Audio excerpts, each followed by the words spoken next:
नमस्कार, India news देख रहे हैं आप। आपके साथ में हूं सुरभि तिवारी। बुलेटिन की शुरुआत बड़ी खबर के साथ करेंगे तो इस वक्त की बड़ी खबर आपको बता देते हैं। यूपी में 1 दर्जन आईएएस अफसरों के तबादले किए गए हैं, जिसमें से अरुण कुमार का नाम सामने आया है। डीएम मऊ बनाए गए हैं। वहीं अमृत त्रिपाठी को आजमगढ़ का डीएम बनाया गया है। आईबी सिंह को बलिया का डीएम बनाया गया है। तो यूपी में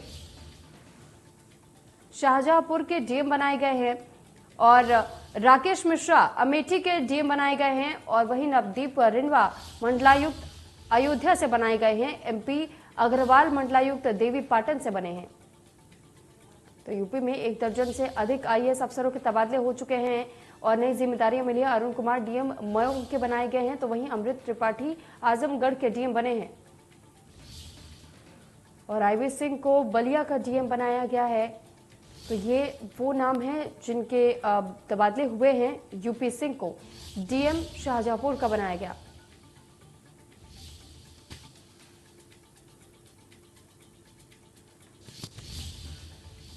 वहीं देश में कोरोना के केस तेजी से बढ़ रहे हैं। इस सब के बीच में 5 राज्यों में चुनावी बिगुल बज चुका है और ओमिक्रॉन के बढ़ते केस और कोरोना की तीसरी लहर ने आम आदमी के साथ साथ सियासी पार्टियों की चिंता भी बढ़ा दी है।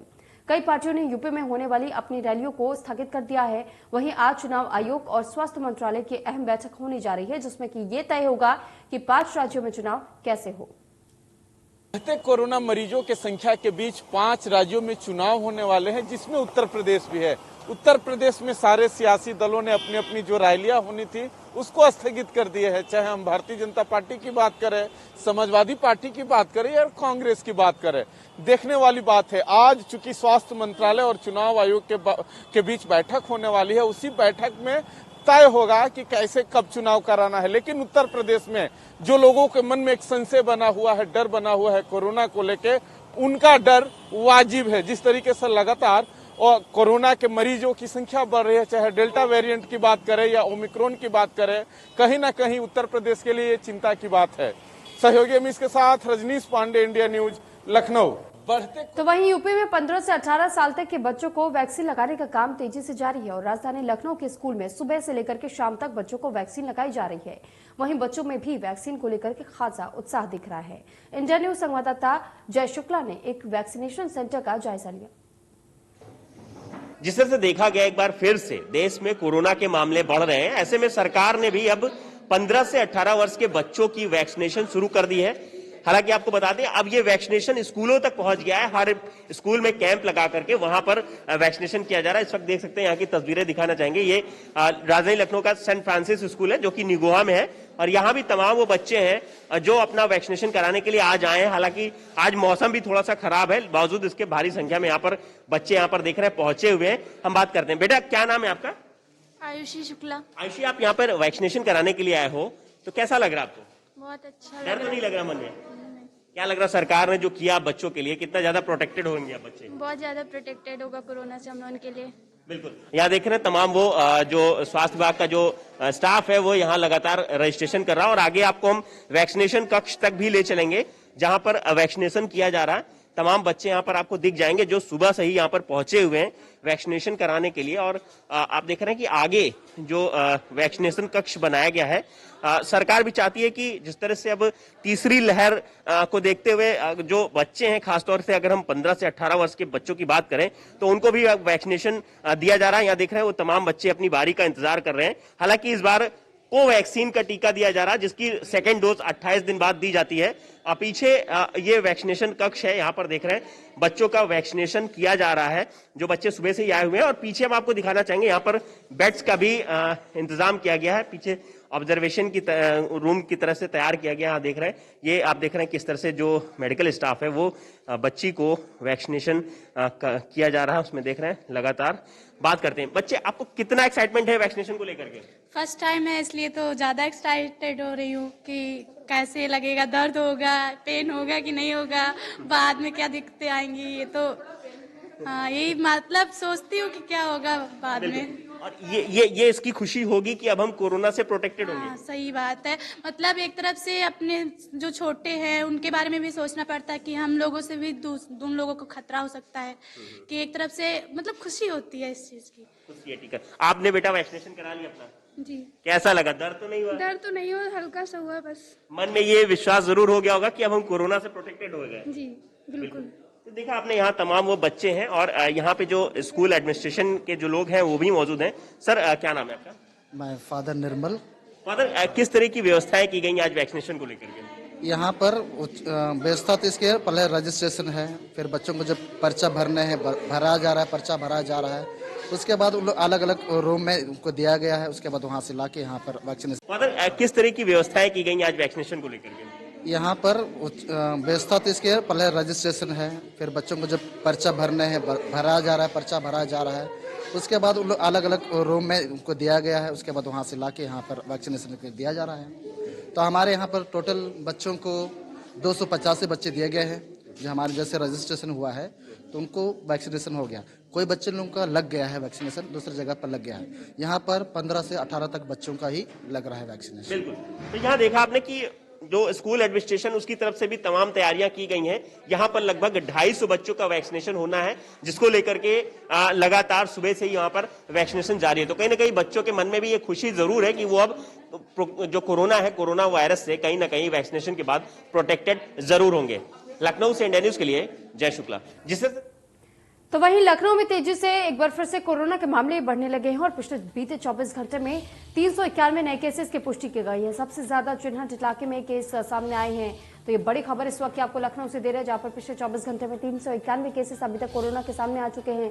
एक बार फिर से चिन्हित इलाके की अगर बात की जाए तो यहाँ पर सबसे अधिक मामले सामने आए हैं। तो कोरोना का कहर एक बार फिर देखने को मिल रहा है और जिस तरीके से इजाफा दर्ज हो रहा है कोरोना के मामलों में, ऐसे में सरकार और साथ ही स्वास्थ्य विभाग की चिंता बढ़ती हुई नजर आ रही है।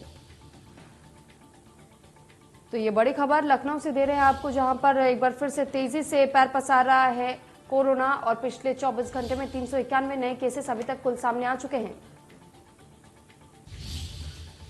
तो वहीं लखनऊ में जीवीके ऑफिस के बाहर कर्मचारियों का प्रदर्शन देखने को मिला। 108 और 102 एम्बुलेंस के कर्मचारी प्रदर्शन कर रहे हैं। 9000 कर्मचारियों की बहाली को लेकर के प्रदर्शन किया जा रहा है। मौके पर भारी मात्रा में पुलिस बल को तैनात किया गया है। लखनऊ के आशियाना में जीवीके का कार्यालय है और ठीक जीवीके के कार्यालय के बाहर ही ये कर्मचारियों का प्रदर्शन देखने को मिल रहा है। तो आपको कुछ तस्वीरें भी दिखा रहे हैं, जहां पर प्रदर्शनकारी एक जगह इकट्ठा हुए हैं और एक जगह एकत्रित होकर के 9000 कर्मचारियों की बहाली को लेकर के प्रदर्शन किया जा रहा है। ये मांग की जा रही है कि जल्द से जल्द 9000 कर्मचारियों की बहाली की जानी चाहिए। खबर बलिया से है, जहां पर एसबी-एसपी के अध्यक्ष ओम प्रकाश राजभर ने एक बार फिर से बीजेपी पर जमकर के निशाना साधा है। अखिलेश यादव के कृष्ण भगवान के सपने में आने के बयान पर ओम प्रकाश राजभर ने कहा कि ये जाति प्रधान देश है। योगी जी ने हनुमान जी की जाति बता दी कि वे दलित हैं और सबने पढ़ा है कि राम क्षत्रिय हैं और कृष्ण यदुवंशी हैं। तो अब तो जातिवाद चल रहा है। राजभर यही नहीं रुके, उन्होंने बीजेपी पर अपराधियों को संरक्षण देने तक का आरोप लगा दिया।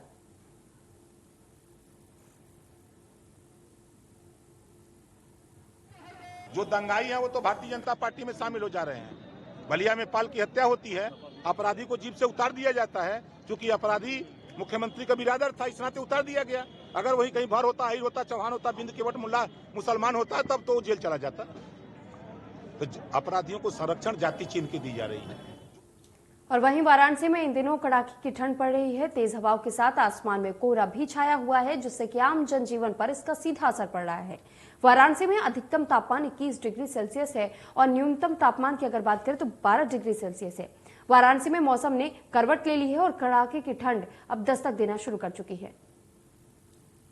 बनारस में पिछले 10 दिनों से लगातार कड़ाके की ठंड पड़ रही है और हम इस समय मौजूद है बनारस के राजघाट पुल पर, जिसे मालवीय पुल भी कहा जाता है।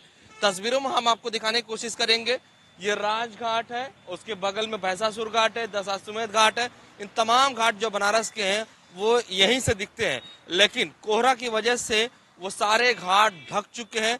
कड़ाके की ठंड के साथ साथ कोहरा भी पड़ रहा है।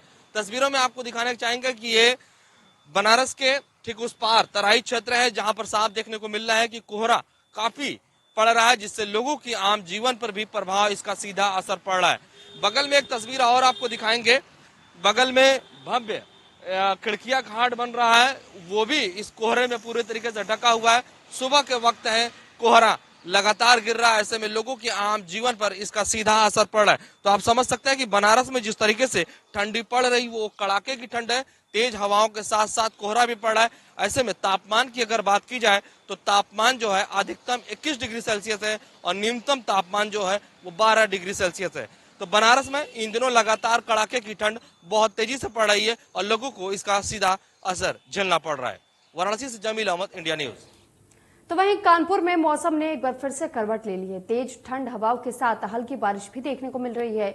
बढ़ी ठंड के चलते सड़कों पर सन्नाटा पसरा हुआ है। कानपुर नगर निगम ने अलाव का इंतजाम नहीं किया है और इसी वजह से लोग बेहद परेशान भी नजर आ रहे हैं, क्योंकि जिस तरीके से ठिठुरती हुई ठंड बढ़ती हुई जा रही है, ऐसे में लोगों को काफी परेशानियों का सामना भी करना पड़ रहा है। जहां पर लोग अलाव का सहारा लेते हैं, ऐसे में नगर निगम की तरफ से अभी तक कहीं भी अलाव जलाने की व्यवस्था नहीं की गई है।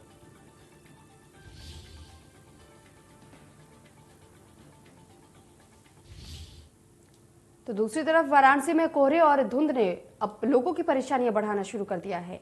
कई विमानों की उड़ानों पर भी असर पड़ा है और कम विजिबिलिटी की वजह से कई उड़ानें निरस्त कर दी गई है। 2 फ्लाइट को डाइवर्ट किया गया है। वाराणसी से दिल्ली, मुंबई, हैदराबाद उड़ानें रद्द हुई हैं। वहीं भुवनेश्वर, कोलकाता, बेंगलुरु और अहमदाबाद की उड़ान को भी रद्द कर दिया गया है। तो 2 फ्लाइट को डाइवर्ट किया जा चुका है और कई ऐसी फ्लाइट्स बताई जा रही हैं जिनको फिलहाल रद्द कर दिया गया है। वाराणसी से दिल्ली, मुंबई, हैदराबाद की जितनी उड़ानें हैं सभी को रद्द किया जा चुका है। दरअसल धुंध के कारण जिस तरीके की परेशानियों का सामना पायलट को करना पड़ रहा है, इसी वजह से विमानों को की उड़ान को रद्द करने का फैसला लिया गया है और धुंध के कारण ही कई विमानों पर इसका असर पड़ा है। तो वाराणसी में भी कोहरे और धुंध ने परेशानी बढ़ा दी है, जिस कारण विमानों की उड़ानें रद्द कर दी गई हैं।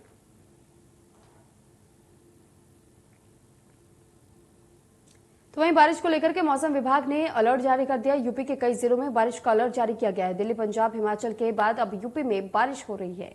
बारिश की वजह से तापमान में गिरावट दर्ज की जा रही है। बारिश होने से गेहूं के फसल को बड़ी राहत मिलती हुई नजर आ रही है।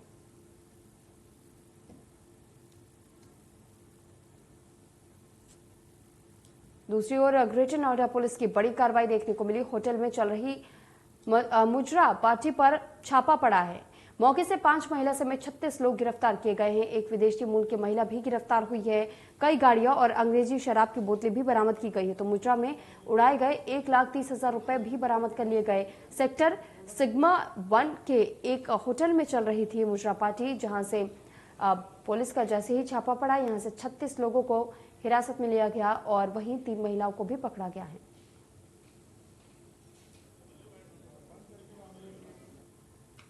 खबर फिरोजाबाद से है, जहां युवक की गोली मारकर के हत्या करने का मामला सामने आया है। ससुराल में पत्नी को लेने गया था युवक। पत्नी को ले जाने को लेकर के विवाद शुरू हुआ और झगड़े के बाद अचानक गोली चला दी गई, जिसके बाद युवक की मौत हो गई। पुलिस ने शव को कब्जे में लेकर के पोस्टमार्टम के लिए भिजवा दिया है। हत्या के मामले की जांच फिलहाल पुलिस कर रही है। थाना मटसेना के आनंदी आलमपुर गांव का ये पूरा मामला बताया जा रहा है। तो झगड़े के बाद, विवाद के बाद दरअसल युवक अपनी पत्नी को वापस लाने के लिए पहुंचा हुआ था, लेकिन उस दौरान उस पर गोली चला दी गई। तो वहीं ग्रेटर नोएडा में फायरिंग का वीडियो सामने आया है और अब ये वीडियो तेजी से वायरल भी हो रहा है। घर में खड़े होकर के एक शख्स फायरिंग करता हुआ देखा जा सकता है। हवाई फायरिंग से इलाके में दहशत का माहौल बना हुआ है। दनकौर थाने के अछेजा बुजुर्ग का यह मामला बताया जा रहा है, जहां पर एक शख्स को हवाई फायरिंग करते हुए सुना गया और देखा गया, जिसके बाद से मोहल्ले में सनसनी फैल गई है। तो आपको वीडियो भी दिखा रहे, जो कि वीडियो सोशल मीडिया पर तेजी से वायरल हो रहा है। इस शख्स ने अपने घर के ही गार्डन एरिया में खड़े होकर के बंदूक से हवाई फायरिंग की और इसी हवाई फायरिंग की वजह से आसपास के लोगों में दहशत का माहौल बन गया।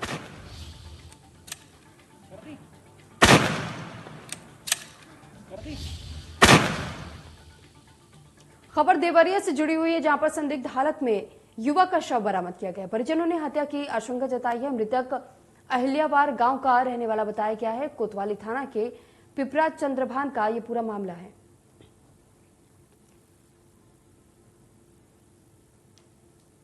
तो वहीं फतेहपुर सिकरी सांसद राजकुमार चाहर कोरोना पॉजिटिव हो चुके हैं। केंद्रीय राज्य मंत्री एसपी सिंह बघेल कोरोना संक्रमित हुए हैं। आगरा मेयर नवीन जैन भी कोरोना पॉजिटिव पाए गए हैं। सांसद राजकुमार चाहर की आरटीपीसीआर रिपोर्ट पॉजिटिव आई है। तो ये खबर आपको बता रहे हैं, आगरा के मेयर नवीन जैन भी कोरोना पॉजिटिव पाए गए हैं और वहीं सांसद राजकुमार चाहर की आरटीपीसीआर रिपोर्ट भी पॉजिटिव मिली है।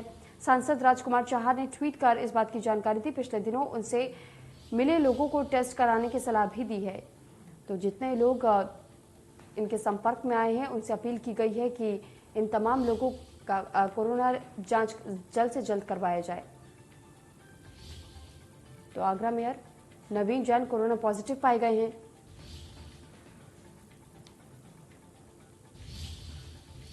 फिलहाल इस बुलेटिन में इतना ही। आप बने रहिए इंडिया न्यूज के साथ। नमस्कार।